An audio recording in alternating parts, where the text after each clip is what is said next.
Estivemos com a sonata em Mi maior, Kirkpatrick 380 de Domenico Scarlatti, na interpretação do pianista Ivo Pogorelic. A música foi também um facto de união da Europa. E estamos a falar da Europa no Ler, Ver e Ouvir o Mundo com Catarina Rogado, hoje nossa convidada, e com Ana Paula Lemos.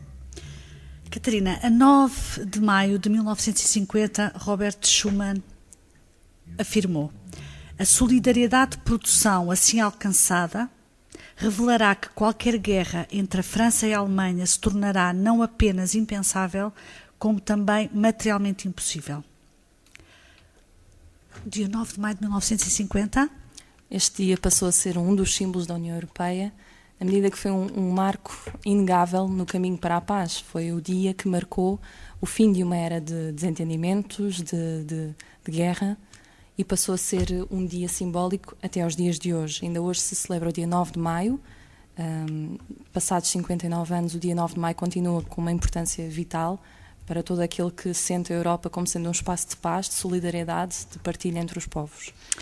Catarina, vamos regressar aos fundamentos da constituição deste projeto para te perguntar o seguinte: nós hoje somos 27, mas nem sempre foi assim, não é? Nem sempre fomos 27. O projeto da União começou com muito com 6 países apenas. Começaram a entender-se através desta ideia proferida por Schuman em 1951, um ano após esta declaração de Schuman, no dia 9 de maio de 1950, um ano após, estabeleceu-se a Comunidade Europeia do Carvão e do Aço, que partilhou a gestão destes dois produtos, destes dois recursos.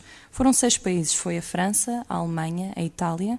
A França e a Alemanha, pelas razões que há pouco expliquei, por serem países inimigos, outrora inimigos, classicamente inimigos, e a Itália por ter também participado na Segunda Guerra Mundial ao lado da Alemanha, como sendo um dos aliados da Alemanha, e também com várias cidades destruídas após a Segunda Guerra Mundial. A Holanda, a Bélgica e o Luxemburgo, 3 países que tinham já entre si uma parceria comercial, o chamado Benelux, e também situados numa zona estratégica que possibilitou este mercado comum da gestão do carvão e do aço, que se entendesse de uma forma também geográfica, pudesse circular estes produtos mais facilmente. Portanto, os 6 países que deram origem à União Europeia foi a Alemanha, a França, a Itália e os países do Benelux, Luxemburgo, Holanda e Bélgica. Precisamente. Aqueles países que no contexto, enfim, de uma conversa de reflexão sobre a União Europeia, aqueles países a que nós chamamos os países da linha da frente. A primeira, os países fundadores. Exato. E a primeira linha dos países que compõem de facto a União Europeia. Catarina, vamos regressar ao nosso tema de hoje. Eu queria que os nossos ouvintes soubessem que todas as quintas-feiras do mês de maio vamos ter aqui a Catarina Rogado para nos falar do projeto da União Europeia. Hoje vamos conversar especificamente sobre os símbolos.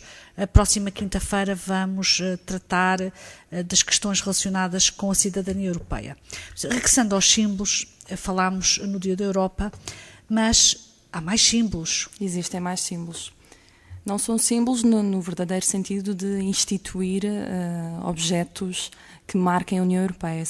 Símbolos na medida em que, ao pensar em determinado objeto, em determinado...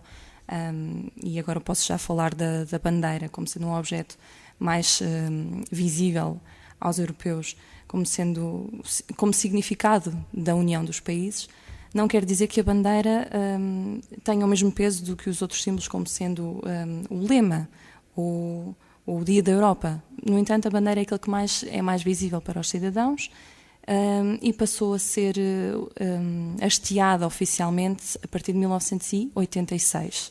Nem sempre pertenceu apenas à União Europeia, foi sim instituída pelo Conselho da Europa, uma outra instituição europeia que não tem a ver com a União Europeia, o Conselho da Europa.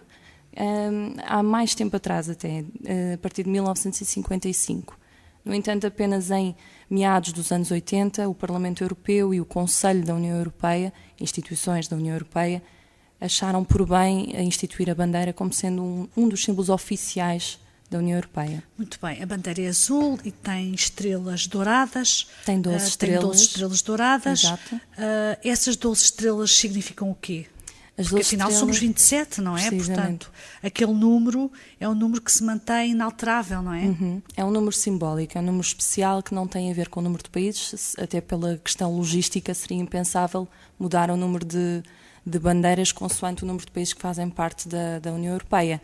São sim estrelas que simbolizam a perfeição, a plenitude e que nos fazem lembrar, por exemplo, os meses do ano.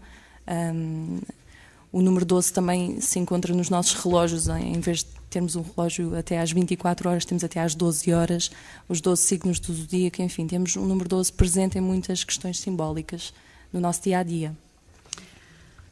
Jorge?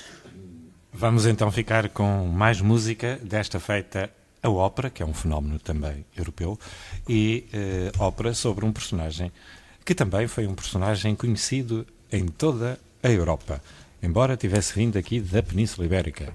El Cid Campeador. É que Massenet, um francês, apaixonou-se por esta figura, Le Cid, e deu-lhe o nome de uma ópera. Vamos ouvir a grande área Au Souverain, au Juge, au Père, na voz do tenor francês Roberto Alagnat, aqui com a orquestra da Royal Opera House Covent Garden, sob a direção de Bertrand de Billy.